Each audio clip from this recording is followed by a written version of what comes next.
Welcome to my channel, where I bring literature to life through dramatic readings. Whether you're a fan of whodunits, fantasy, or anything in between, you'll find something to love here. Join me as I dive into the world of words and let the stories unfold before your very eyes. Y'all ready?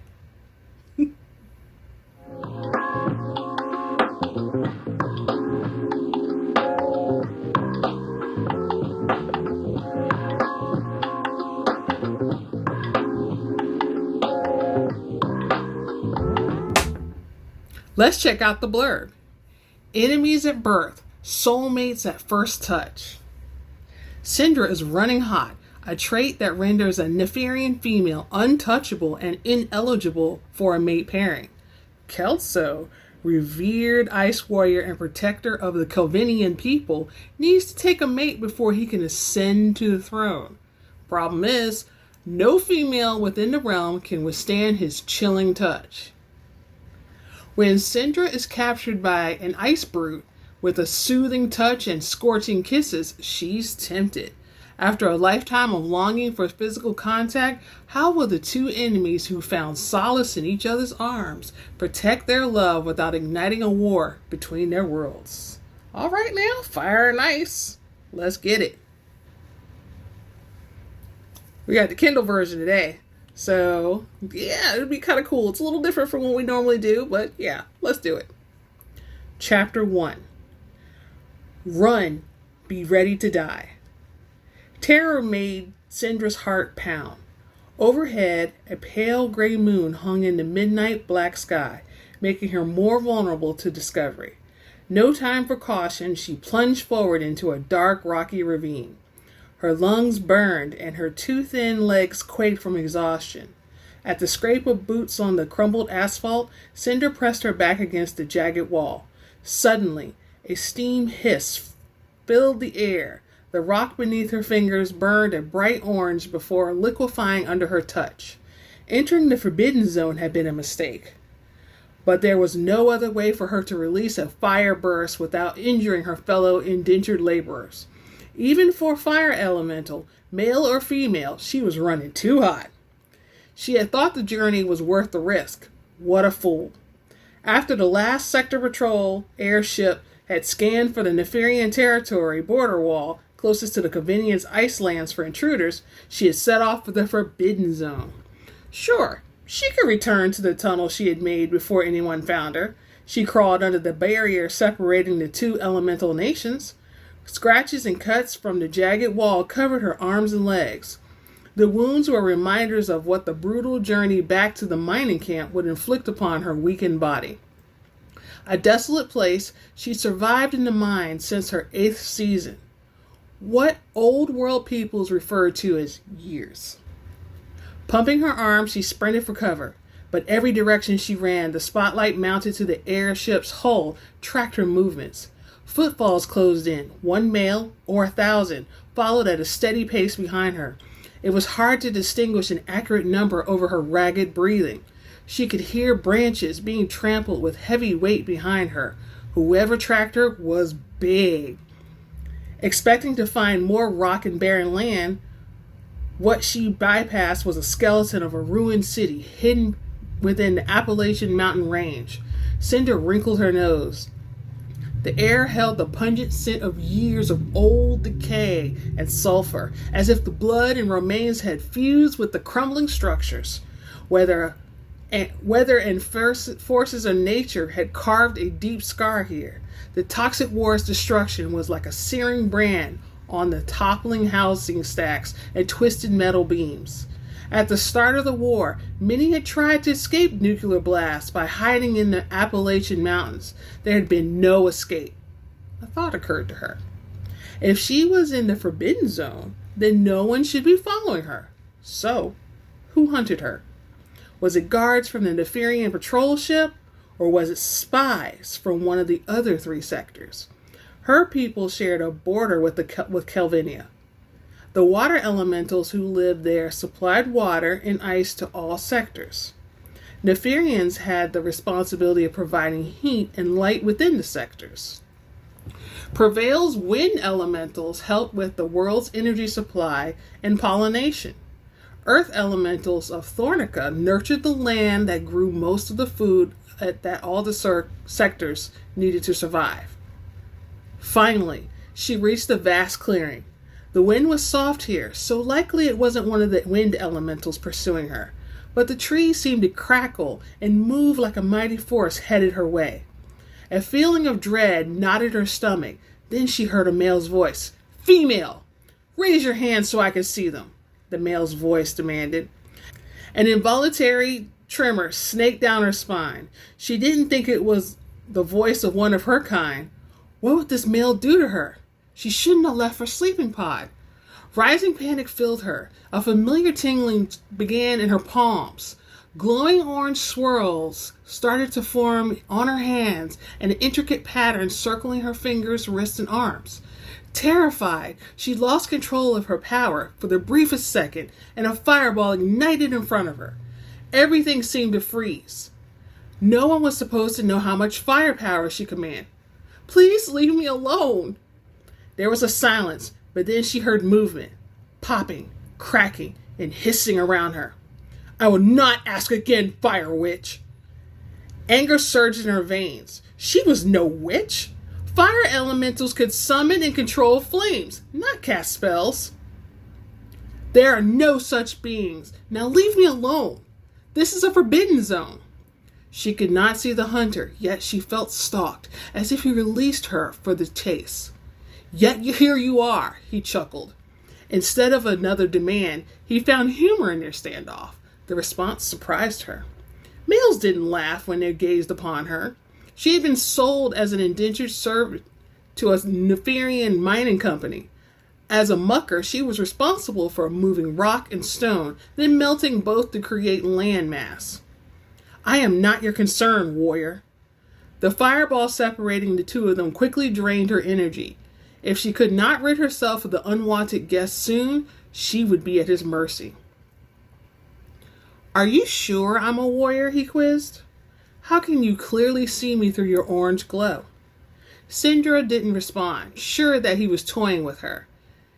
Inter-elemental races negotiated, collaborated together. In the past centuries, humans had the option to integrate or segregate themselves. Now that the 4 elemental races were forced to work together for their basic survival, that's all they did. Work together. They didn't conduct casual conversations.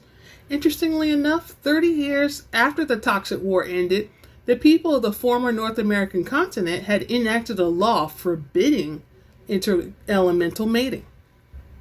"I know your type," she wagered. It was a lie. After 10 seasons in the mine, she had seen little of warrior males. Those doomed to a life of servitude were too thin and gaunt like her. "Are you a runaway Sinji?" Sinjis were pleasure females used to quench the physical needs of a male guard. He accused her of being a prostitute. All the while, amusement lit his voice. Cindra channeled more energy into her palms. A fiery tendril shot forward in the direction of the warrior. The crack of her fire whip hitting its mark brought a smile to her face. "You attacked me," he roared, his rich baritone booming in the night. Where she had heard night creatures before, they fell silent when confronted with the male's anger. "You called me names," she said incredulously. "Twice." His laughter quickly replaced the angry outburst from before. "Indeed," he capitulated, a hint of admiration in his voice. "But I did not give you permission to strike me." The air around her suddenly grew cold. What? What was happening? Cindra held her breath. Would he punish her? Many times she had suffered at the hand of males. Her handlers had withheld food, water, until she was too weak to defend herself. Another shiver shimmied down her spine. His voice was closer now. It was a nice voice, filled with warmth, depth, but the temperature change had to be him. Panicked, she pulled on the last of her energy. "Stop it!" she panicked. Wielding her arms in a wild circle, she wove a spear around herself, a protective cocoon. "I will not allow you to punish me!" she yelled. She was mine property, no different than a backhoe or a crane. Even with her being considered company property, her handlers had limits. Cindra took comfort in that fact that they couldn't kill her. Because of her unique fire handling abilities, the mine, and therefore the handlers, enjoyed the financial fruits of her labor. This warrior, on the other hand, lacked a vested interest in her physical welfare. The air grew colder. Normally she would be welcome to the relief, but fear gripped her instead. Just then the male, tall and brooding, appeared outside the fine strings of fire that linked together to form the wall she constructed. The interlocking pattern was an intricate shield that allowed them to regard each other. He peered through the web. "Who hit you?" he growled. Dark hair hung in thick waves down his back. Eyes the color of the bluest ocean before the toxic war seemed to sparkle against the firelight, vivid and cutting like sea glass. His features were stern, yet refined, as an old-world aristocrat. His straight nose stood guard over high cheekbones. His full lips had her licking her own, and his jaw, darkened by stubble, rivaled a diamond on the hardness scale. Slowly he trailed an assessing gaze over her glowing hands, her face, then her too lean boyish body. Cindra lifted her chin, unashamed of her urchin appearance. "Leave me alone!" She let urgency seep into her voice. While Cindra stared, he moved right up to the crisscross fire ropes. His chest touched the flames. Concerned for his safety, she bellowed for him to be careful. She stopped abruptly. Steam, actual ghostly wisp of vapor, rose between them. She gasped. His chest, unharmed by her fire, rose and fell with ease. Was he her kind?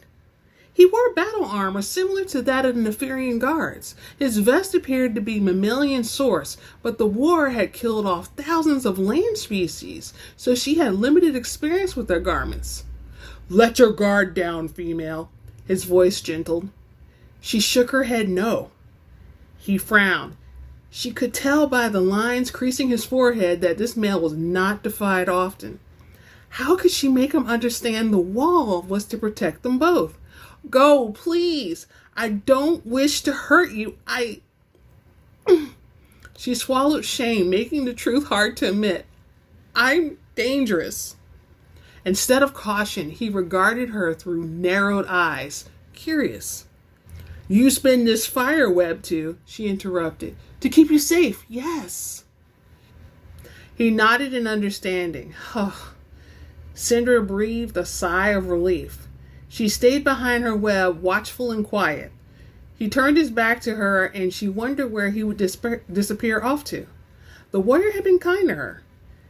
Everything reversed in a flash. 1 minute he faced away from her, but then he spun his massive body in one quick motion, punching a meaty fist through her web to grip her wrist.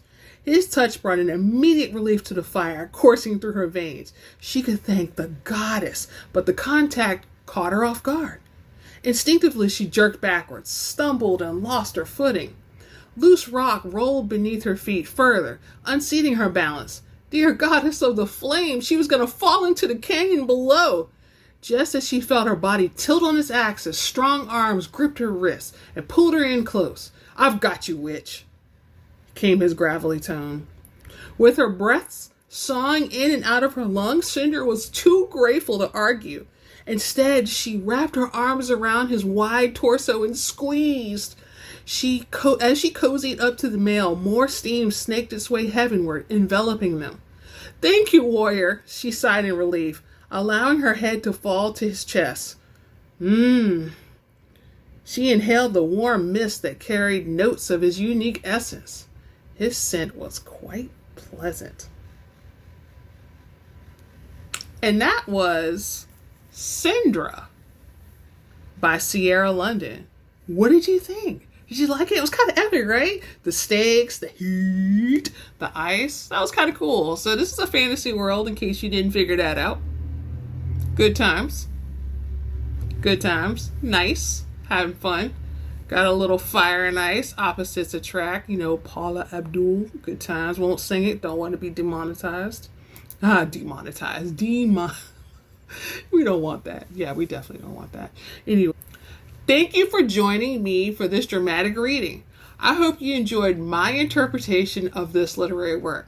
Don't forget to subscribe to my channel to stay updated on my latest video. Hit that bell so you won't miss a video, and let me know in the comments which books you'd like to see me bring to life next. And of course, I'm going to put the link down below in the description. So check it out if you want to see more. Well, read more, I should say. Until next time, happy reading.